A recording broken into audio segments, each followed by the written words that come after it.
Allah, the most gracious, the most merciful, my respected principal, teachers, honorable chief guest. Today we are celebrating 75th Republic Day of our country.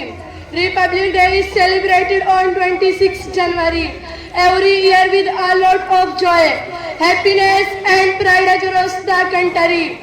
We all know that India got independence on 15 August 1947 after a long conflict, but the nation did not have any constitution of its own at that time.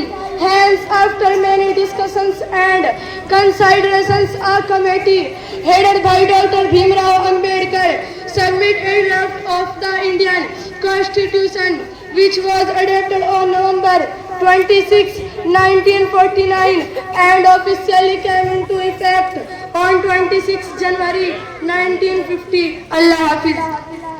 MashaAllah.